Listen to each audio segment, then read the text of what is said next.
And I even left the first few pages blank so that people could go, is there anything in it? Is there anything in it? And they would just turn over and realise there was nothing in it. But I only left 2 pages blank, it looks like. Oh no, 3. 3, so they could go, is there anything? 3rd page? Oh, there's nothing in it. Forget it. That's extremely clever. Georgetown! First, I should introduce my special star guest, which is Zoe. Say hello, Zoe. Hi. The next day, after I started going out with Phyllis, September 20th, 2000, Wednesday. Dear Journal, did lessons, then rugby. Then I went into town. I met up with Phyllis, and I've drawn little, like, angel wings around her name. Yep. Amazing. And what's that? That is a little symbol that I used to draw on every page and on the front cover, just because it was like a secret code. Okay. You'll notice it's there. You did every single and then I would know that if someone wrote in my diary who wasn't me, they couldn't fool me because they wouldn't know the secret code. So if I saw something that was written that was like, my name is George, I'm an idiot, I went outside and was an idiot today, then I'd know it wasn't me because they hadn't done the bit, you see. No, because they would have just copied the symbol. Well, how could they? It's intricate. What it is, maybe you can see it. That is the symbol. I don't think the secret needs to remain a secret any longer. Yeah. I was both brainy and scheming as a child. Okay, so I met up with Phyllis and what's-her-face in town, okay? Got a pen and some sweets, came home. What do you think so far? You have a very exciting life. Scintillating, yeah, I would say. Absolutely. Okay, next day, September 21st, 2000, Thursday. Dear Journal, lessons were boring. Thursday is probably the most boring day, apart from double tech.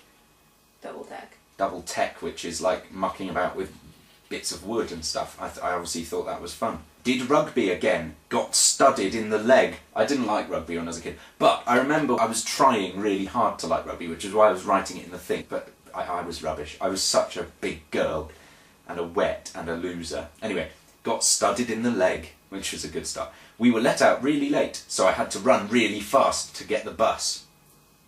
It turned out that my mum and dad came to get me. We all went to look around a house. Mum and dad I actually call my mum and dad mummy and daddy because I'm a big wiener, as I said before, but I was trying to be cool, so I wrote mum and dad in my thing in case people read it, or I decided 10 years later to read it out on the internet. So that's what that is, so that people would think I was cool. You alright? You think I'm cool? You think I'm cool, Zoe? No. I'm definitely something. Yeah. Mum and Dad want to move closer to school. I think it's pointless. My locker's still broken. Yeah, my locker. Broken. It's still broken. It's been days. September 22nd, 2000, Friday. Special secret symbol. Dear Journal, stayed up till 12:30 at night to watch Steve Redgrave and the rest of his Olympic rowing team win gold medals. That's Steve's 5th. A world record in endurance events. It's really exciting. That is really exciting. I remember that was the first time I'd ever heard of him when I was up late that night. And then I wrote about that as though I'd loved him all my life and was really into it. September 23rd, 2000. I think that's something that every child does, though. They try and cling on to little bits of things, because we're all trying to construct an identity at that age. So I was like, am I a rugby guy? No, I've hurt my leg. Oh, am I a rowing guy? No, it's really boring. So, I'm sure it's not boring. Some people like rowing. I don't know if I'm getting on that well with Phyllis, because I haven't mentioned her since we started going out. I wonder what's happening there. Dear Journal, September 24th, 2000, Sunday. Dear Journal, painted the hall, got money! Yeah. That's the end of that day.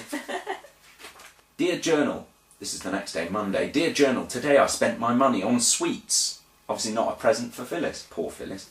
I've still got some left, though. Oh, maybe I'll spend that on Phyllis. For Phyllis. Dear Journal, Phyllis has dumped me. She reckons I'm ignoring her. I actually was ignoring her. I don't care. I've gone off her. I'm going out with Eloise Simpkins. You remember her from the last episode? Yep. Yeah? I fancy her now. I was a little jerk. Amazing. We sat next to each other on the bus and kissed and stuff.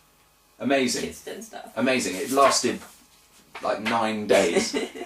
My dangerous liaison with poor old Phyllis. Yep. And I've even had the gall to put Phyllis has dumped me, when in fact what happened was that little toe rag, 11-year-old George, ran off with another woman, Eloise Simpkins, on the bus. You see, it's a disgrace. And then the next day is the last day that I wrote in that year, because then the next one after that is January 2001. So obviously my lightning quick affair with Eloise Simpkins took up all my time from then on. I don't really remember. I think it lasted 9 days and she dumped me because I was ignoring her. I think that's what happened. Dear Journal, sat next to Eloise again, kissed again, I'm in the rugby B team, did lessons, went into town with Eloise, came back, smooched on the bus. So it's a sort of a happy ending in a sort of disgraceful way. What do you think of that? Are you impressed with me as a human being based on that evidence? No. What do you mean no? You're a horrible, horrible person. Oh, well, thanks very much. I'm not. I've grown up since then. Do you think I've grown up since then?